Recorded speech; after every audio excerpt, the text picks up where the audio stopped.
¿Qué tal? Buenas noches de nuevo aquí en Dominó. Bueno, siempre analizamos los temas fundamentales de la Argentina. Otros días el tema jubilaciones, el tema impuestos, el tema energía, el tema de las cuentas offshore. Estamos tratando de que todos los programas agarrar un tema, discutirlo a fondo, en forma pausada, explicativa, para ver si podemos empezar a entender los problemas que tiene la Argentina. Hoy hemos elegido un tema que lógicamente está a la orden del día y tiene que ver con el tema de la deuda. ¿Por qué? Bueno, porque todos los días seguramente usted escucha en la televisión, radio o lee, dice, el gobierno coloca bonos en dólares o en pesos, dólares al 4%, perdón, bonos en dólares al 4%, o coloca bonos en pesos. Se habla también de los bonos que coloca el Banco Central, estas famosas LEBAC, al 37, 37,5%. Bueno, todo esto, ¿qué significa? La Argentina se está normalizando después que le pagó a los buitres y demás tenedores de bonos, normalizó su situación de la deuda. ¿En qué punto estamos? Y sobre todo, ¿a dónde vamos? Que es uno de los mayores interrogantes que siempre uno tiene. ¿Ves? Bueno, estamos en la buena dirección, tenemos una política monetaria, una política fiscal, una política cambiaria acertada y por lo tanto vamos a una situación por lo menos mejor de la que tenemos actualmente. ¿Qué juega en todo esto la inflación? Hoy nos enteramos, el pan 25%, se habla de un mes de mayo con alta inflación. Todo esto también está involucrado el tema del endeudamiento de la Argentina. Por eso hemos convocado a un especialista en el tema, es Héctor Giuliano, sigue muy de cerca, con mucho detalle, todo lo que tiene que ver con la deuda. Por eso le hemos invitado hoy aquí en Dominó. Gracias por estar aquí con nosotros. Y a ver, ahora en unos segundos si le podemos explicar a todos los televidentes, bueno, cuál es la situación actual después de este arreglo que hubo de la deuda con los fondos buitres y sobre todo hacia dónde vamos. Me aguarda unos segundos y empezamos el diálogo a fondo. Ok, gracias.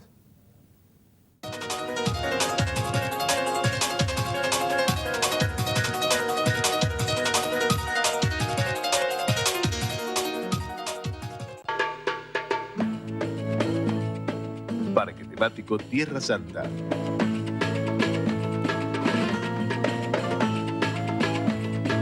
Todo es posible. UMED, tu derecho a la excelencia.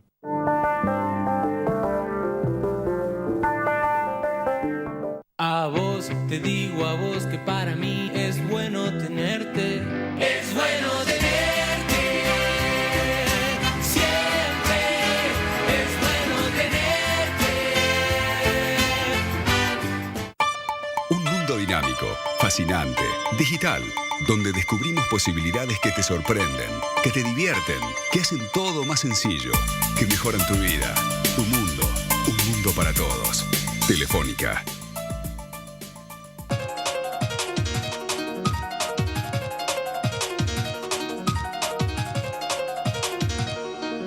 Bueno, Héctor Giuliano, gracias por estar aquí compartiendo con nosotros este dominó. Y bueno, la pregunta es la siguiente. Cuando uno agarra las estadísticas, ¿qué ve? Que la Argentina, o mejor dicho, el gobierno nacional debe unos 250.000 millones de dólares. Sí, yo llevo un cálculo de 260 tomando cifras oficiales. Sí, tomando cifras oficiales. Por eso, 250, 260. Sí. 260.000 millones. Una gran parte de esa deuda es con la ANSES, hay deuda interestado. Sí. Claro, con el Banco Central, etcétera. Entonces, por otro lado se dice, bueno, como tenemos una baja deuda, dice el gobierno, no hay problema para que ahora emitamos nuevos títulos, etcétera, que son estas que se están colocando. Hoy salió en el boletín oficial 350 millones de dólares. Y bueno, y así sucesivamente, y el gobierno ha dicho, vamos a ir a fondo con eso. ¿Cuál es el estado actual de la deuda argentina? ¿Cómo lo está viendo usted? Bueno, ante todo, gracias por la invitación y espero corresponder con una explicación lo más potable posible, porque ocurre que las noticias están yendo más rápido que la capacidad para analizarlas. no estamos en un festival de bonos, estamos casi en una orgía de bonos, porque cada día que nos abrimos los diarios nos encontramos con nuevas colocaciones. A ver, según cifras oficiales al 31 de diciembre del año pasado, la última cifra oficial del Ministerio de Economía, y estas cifras están en la página web, el stock de deuda estaba computado tomando lo que se debía a los holdout en 234.000 millones de dólares. Aclaremos que no toda la deuda está en dólares, ¿no? Un 60% está en moneda extranjera y un 40% en pesos. Pero como usted bien decía, una alta proporción, también un 60%, es deuda intraestado. Es decir, es deuda que el Estado no tiene la exigencia de tener que devolverla, sino que se puede refinanciar más fácil. Se refinancia más fácil porque el acreedor en moneda extranjera es el Banco Central o en moneda nacional es la ANSES. Pero eso no es tan buena noticia porque quiere decir que es una deuda impaga que se refinancia continuamente al vencimiento. Justamente porque no está en condiciones de pagarse. Justamente no está. En realidad, aclaremos bien, hasta el último centavo de deuda por capital que vence, no se cancela, sino que se paga con nueva deuda. Esto es un tema importantísimo. Según el presupuesto aprobado, que dejó aprobado por la administración Kirchner, este año vencen unos 60.000 millones de dólares por concepto de capital de la deuda pública. Y se prevé tomar 94.000 y pico. Es decir, que según el presupuesto se está contemplado que la deuda aumente este año 2016 23.400 millones de dólares. Claro, porque una parte yo voy a refinanciar lo que vence y aparte voy a financiar el déficit del propio gobierno. Con la aclaración de que en realidad esa deuda debiera ser mayor, porque el presupuesto no contemplaba el déficit que se está produciendo. Así que las perspectivas de endeudamiento oficiales son altísimas. Esto quiere decir que hasta el último centavo de capital que vence se paga con nueva deuda. No hay cancelación neta, no hay cancelación absoluta. Claro, no es que yo pago y bajo. Deuda con deuda. La deuda se renueva por novación. La novación de deuda, cambiar un documento por otro, puede ser con el mismo acreedor, si le refinancio al tipo que me entregue el bono viejo, o con un tercero. Fíjese que lo que estuvo haciendo la administración Kirchner durante 10 años fue fundamentalmente pagar deuda y sobre todo deuda externa con terceros, acreedores privados y organismos multilaterales de crédito. Desde ese punto de vista... Pero ahí agarró dólares del Banco Central. Exacto. Y le pagó a ellos y le quedó la deuda con el Banco Central. Le pasó el muerto a la deuda intraestada. Le pasó el muerto al Banco Central. Al Banco Central y también al ANSES. El Fondo de Garantía de Sustentabilidad, que es el basamento, el respaldo del sistema jubilatorio, creo que a fin de año sumaba unos 612.000 millones de pesos. Pero el 64%... O sea que son unos 40.000 millones de dólares. Sí, más o menos. Esa cifra, un 64% del fondo de los jubilados está prestada al Estado. Y el Estado no hay ni miras de cuándo y cómo se lo va a poder devolver. Ahora le hago una pregunta. Perdón, le agrego algo más. El Banco Nación Argentina fue modificado hace pocos años, la Carta Orgánica, para privilegiar el objetivo de préstamo no solamente a las empresas agropecuarias, sino a las pymes productivas. Ahora, váyase usted a fijar al balance del Banco Nación, ¿no? La mitad de la cartera del Banco Nación está prestada al Estado. O sea que la triple apoyatura de deuda intraestado viene Banco Central, ANSES y Banco Nación Argentina. Que son los que tienen el muerto que usted señaló. Claro. Y como gran parte de esa deuda está en pesos, esa deuda se está licuando. El año pasado, según cualquiera puede entrar eso y fijarse en el propio página web del Banco Central, el año pasado la deuda aumentó en 33.000 millones de dólares, pero se licuó en 32. ¿Por qué? Por efecto de la devaluación. Como hubo una macro devaluación, la deuda intraestado que está expresada en pesos se fue licuando. Y entonces el gobierno exhibe que el año pasado, milagrosamente, la deuda aumentó menos de 1.000 millones de dólares, cuando estaba previsto que aumentase 18, 19. Claro, y acá el perjudicado es ANSES, Banco Nación y en parte el Banco Central. Claro, es pasar ahora, el muerto... ahora esta deuda, 260.000, etcétera, etcétera, ¿hacia dónde vamos? Porque el gobierno dice, arreglamos con los fondos buitres, ya ese problema no hay, ya no tenemos el cepo, la Argentina quedó liberada, digamos, discurso oficial es, Argentina quedó liberada y ahora el mundo... Nos tiene confianza y todo lo demás. Nos insertamos en el mundo y volvemos al mercado internacional de capital y a colocar más deuda que no podemos pagar. ¿Y por qué entonces el mundo le presta a la Argentina? Es como si yo le prestara a usted sabiendo que usted es un deudor que falló ya 15 veces. Exacto. Yo le diría que el mundo funciona así, porque la Argentina entró hace ya muchos años, décadas, porque esto es una constante de 40 años desde el proceso hasta la fecha, y han pasado gobiernos de distintos signos y todos han mantenido en esencia la misma política. Incluso la administración Kirchner, que decía que se estaba desendeudando, y en el periodo 2003-2015 la deuda aumentó en más de 100.000 millones de dólares. ¿No? Pero dejando de lado eso, la respuesta a lo que usted me pregunta es la trampa de deuda perpetua. Es decir, la deuda no es un hecho aislado, la deuda es un sistema.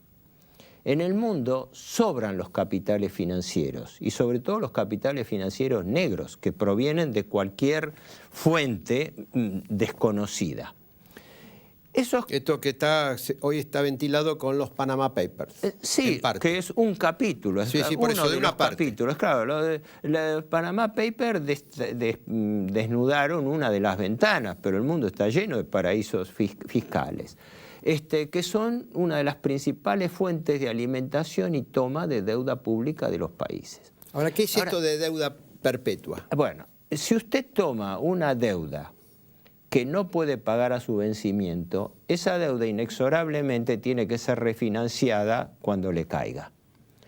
En consecuencia, usted vive pagando los intereses de esa deuda, porque esa deuda no es neutra, vive pagando los intereses y renovando permanentemente el capital. Sí, pateo para adelante. Pateo para adelante. Eso es lo que la Argentina viene haciendo hace 40 años, sin solución de continuidad. Todos los gobiernos se han lamentado de la herencia recibida en materia de endeudamiento. Hasta el ministro Martínez de Oz, en su discurso del 4 de abril del 76, adujo entre los motivos del golpe de Estado la peligrosa situación que el gobierno Isabel Perón decía en su momento. En ese momento la deuda era unos 8.500 millones de dólares de deuda externa, de los cuales solo 5.300 eran deuda del Estado. El gobierno militar, como sabemos, la dejó en 44.000. Y la progresión fue creciendo, 62.000 el gobierno Alfonsín, duplicado 122 el gobierno Menem, llevado a 145 la administración de la Rúa, y luego la administración Kirchner, que la deja en 260.000. Y la deuda sigue creciendo porque... ¿Pero por qué se le presta a alguien que... Vuelvo a la pregunta, que no tiene capacidad, porque finalmente que mientras me paguen los intereses yo no tengo ningún problema en que me bicicleteen el pago del capital? Exacto, la lógica, y esta es una lógica ideológica, porque fíjese que en la conferencia de prensa que hace el ministro Prat Gay, creo que fue el 16 de febrero, donde anuncia el arreglo con los holdout, creo que es ahí, que repite en la conferencia de prensa unas 6 veces. No hay crecimiento sin deuda, no hay crecimiento sin crédito, no hay ahorro nacional, es decir, acá hay una premisa, yo digo ideológica, de que sin deuda no hay crecimiento. Entonces viene la pregunta, pero ¿y cómo hace usted, por lógica, tomar deuda si no tiene capacidad de repago demostrada? Toda esta deuda que se está tomando no tiene la más mínima demostración de capacidad de repago. No importa, le contesta, mientras haya dinero para pagar los intereses, yo puedo vivir refinanciando el capital. Bueno, pero hay un momento que usted tampoco va a tener dinero para pagar los intereses, entonces va a tener que refinanciar el capital y una parte de los intereses. Y capitalizar los intereses. La capitalización de intereses, que se denomina natosismo, es decir, la incorporación del interés devengado y no pagado, que se suma al capital y devenga nuevos intereses. Esa es la clave de la usura, es decir, la clave cuando el interés se capitaliza, que quiere decir que ya el deudor no tiene plata ni siquiera para cubrir los intereses. Este hilo de la deuda perpetua no se puede romper porque ya se rompió. Con el default, en el 2001 se rompió el hilo. El default del 2001 se da justamente porque en esa época el 23-24% del gasto público era pago de intereses. Hoy es el 14-15 y va creciendo aceleradamente.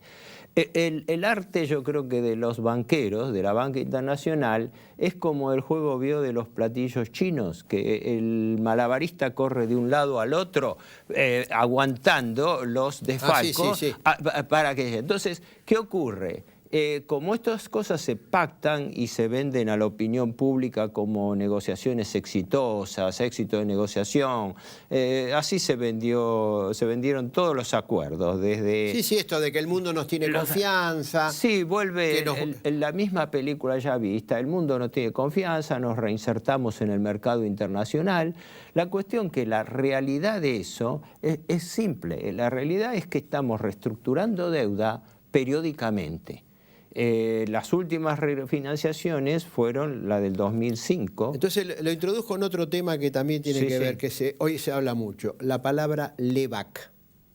Bueno, ya eso es deuda del Banco Central.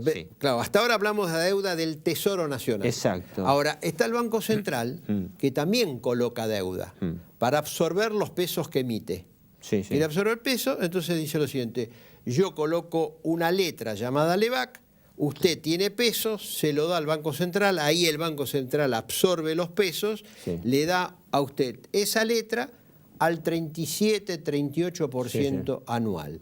Cuando uno ve eso, y hoy está de moda, usted vio que hay más gente que está poniendo, en lugar del plazo fijo, lo pone en LEBAC. Se llevó la tasa de interés de la LEBAC a un récord histórico. Por eso, 38%. Eso es manejable también, ¿por qué motivo? Porque el otro día, miren, el balance del Banco Central, 500.000 millones de LEBAC. 38% anual. Hay más plata retenida en LEBAC, pagando el 38% que en la base monetaria propiamente. O sea, en los billetes que tenemos de circulación. O sea, para que la gente se dé cuenta, de la masa de dinero emitida, la mitad la tiene la gente, son billetes y monedas en circulación. Pero la otra mitad la tiene retenida el Banco Central pagando intereses que hasta un 38% a 35 días, pero en promedio andan en el 34-35%. Claro, pero yo hago el cálculo, si son 500.000 millones al 30 y pico, son en 170, 160, 170 mil millones de pesos al año de intereses. De intereses solamente que paga el Banco entonces Central. Yo hago lo siguiente, ¿puede un Banco Central pagar intereses por 170.000 millones de pesos es un y decir que con esa política se está tratando de dominar la inflación? No, a mi juicio no. ¿Sabe por qué? Porque acá se soslaya algo importante. La tasa de interés que se utiliza con el argumento de combatir la inflación es también un factor inflacionario. Y peor, es un factor inflacionario que se transmite a los costos de las empresas más rápidamente que los costos económicos y comerciales. Claro, sería el costo del crédito. El costo del crédito, el costo del financiamiento, el costo de un descubierto y el costo de cualquier necesidad de financiamiento. Fíjese que eso se soslaya olímpicamente, aplicando la receta clásica neoliberal de decir hay que subir las tasas de interés para contener la inflación. Pero el gobierno está fabricando estanflación. ¿Por qué? Por un lado, el aumento de las tasas de interés produce recesión económica, produce estancamiento. Y suba de precios. Y por otro lado, se transmite a la inflación y sube los precios. Entonces, estamos dentro de un proceso de estanflación desatado por la actual administración, con el argumento de combatir la inflación. Entonces, para resumir, porque usted dice que estamos en una orgía Bueno, la orgía de deuda me refiero a que emite deuda. El Estado, externa, interna, emite el Banco Central, emiten las provincias, porque, importante, esos 260.000 millones corresponden solamente a la deuda en cabeza del Estado central. Claro, después tenemos la deuda colateral. En LEVAC se debe el equivalente de 40.000 millones de dólares. Y aparte hay otros 10.000 millones de pasivos que están el swap con China, y había otro anterior con el Banco Central de Francia. Es decir, por eso hay que entender, yo digo, la política de la actual administración es gobernar con deuda, porque no hay formulación económica. Pero acá viene el tema. Sí. Si estamos en esta situación, ¿a dónde cree usted que vamos desde el punto de vista económico con toda la implicancia social que eso tiene? Porque si hay estancamiento, no hay empleo, si hay inflación, cae el consumo porque disminuye el poder adquisitivo de la gente. Entonces, la pregunta es lo siguiente, con este panorama, ¿hacia dónde vamos en materia económica? Bueno, primero yo no soy gurú ni trato No, pero siempre uno formula un pronóstico. Pero yo no le pido futurología, pido... Bueno, el pronóstico. Por ejemplo, usted dijo un pronóstico acá recién, esta inflación. Sí, eso es un pronóstico. Es más, yo lo tomo como un dato. Ya es un dato, pero usted dice que se va a profundizar. Sí, primero, hay un efecto continuado en esto. Por eso si el gobierno, por un lado, hizo una macro devaluación y esa macro devaluación que pasa el 52-54% se trasladó salvajemente a los precios. Sí, hizo un tarifazo donde... Entonces lo interrumpo ahí. Sí. Si el gobierno devaluó lo que devaluó. Sí. Estábamos así. El gobierno devalúa y lleva el dólar acá. Sí. Ahora, los precios siguieron subiendo. Sí, hubo un pass-through, o sea, un traslado de la devaluación a los precios. Los precios suben, llega un momento acá. Entonces, ¿esto qué significa? Que en un plazo no muy lejano el gobierno va a tener que de nuevo subir el dólar porque habría de nuevo atraso cambiario como se dijo que había. Ya está viendo. Las estimaciones objetivas son que existe un atraso cambiario. ¿Por qué? Porque usted tiene tres variables: tasa de interés, inflación y devaluación. Si la inflación, como se está produciendo, es superior a la devaluación, tiene atraso cambiario. Y lo que se preserva es que las tasas de interés estén por encima de la inflación, o sea, tasas de interés positivas. Entonces la secuencia es, las tasas de interés tienen que ser superiores a la tasa de inflación. Y la tasa de inflación tiene que ser superior a la tasa de devaluación. ¿Qué ocurre? En mi opinión, y tampoco, digamos, lo he sacado de la galera, lo analizo en base a diagnósticos confiables, el gobierno mantiene y va a tener que ir a acentuar la política de retraso cambiario. ¿Por qué? Porque si usted tiene deuda externa... O sea, quiere decir que el dólar no se va a mover mucho, eso es lo que usted quiere decir. No se va a mover mucho y comparativamente puede quedar más retrasado todavía que antes, porque si usted tiene una inflación que acaban de informar los guarismos récord de abril, 6,5%, sí, eso fue producto del tarifazo, sí, pero la inflación es acumulativa. Lógico. Y además los salarios no se indexan ni en la misma proporción ni con la misma velocidad, porque usted tiene una inflación que se transmite y se remarca diariamente, y en cambio una actualización salarial fragmentada en cuotas y a futuro, le dan un 15 más un 10. Espera, no, quería contestarle esto porque es importante. Retraso cambiario, en mi opinión, el gobierno no solamente mantiene, sino que va a tener que acentuar el retraso cambiario. ¿Por qué? Porque el gobierno arrastra una deuda en moneda extranjera relevante. Y además está volviendo al mercado de capitales abiertamente y piensa volver a extralimitar la cuota. Como el gobierno recauda en pesos, le conviene, necesita tener un tipo de cambio bajo, porque si el tipo de cambio se le dispara por devaluación, no va a poder cumplir los intereses y entonces la cadena de endeudamiento perpetuo se le puede agravar y cortar. Como tenemos que ir cerrando, sí. Hay sectores industriales que dicen, con el dólar a 14 nosotros no podemos exportar, pero hay sectores agropecuarios que dicen, me sacaron las retenciones y con el dólar a 14 yo tengo una ganancia bárbara y se espera cosecha récord.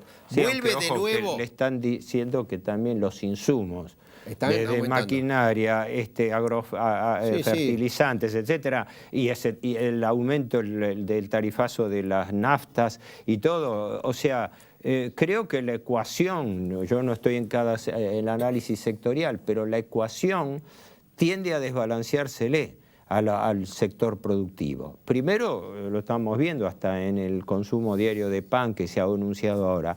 Creo que el gobierno va a tener que caer en la receta de siempre, el atraso cambiario para poder pagar servicios de la deuda externa en moneda extranjera. Héctor Giuliano, le agradezco su presencia aquí en Dominó. Bueno, este es el panorama. Yo que más que deuda externa creo que podríamos llamar la deuda eterna, porque tenemos una deuda muy elevada, sigue aumentando y sabemos que en determinado momento el hilo se puede cortar y ya hemos visto en el pasado que cuando se corta el hilo lo terminamos sufriendo todos nosotros. Muchas gracias, Giuliano. Muchas gracias. Y nos reencontramos el próximo martes aquí por Dominó.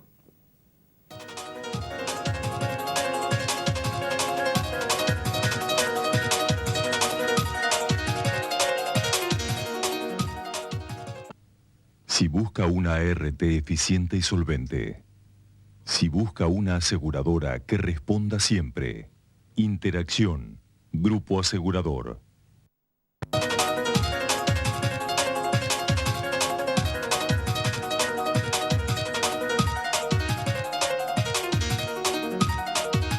¿Sabías que podés tener el Banco Ciudad en tu celular? Hacé transacciones. Localizá cajeros. Pagá todo. Recargá tu celular.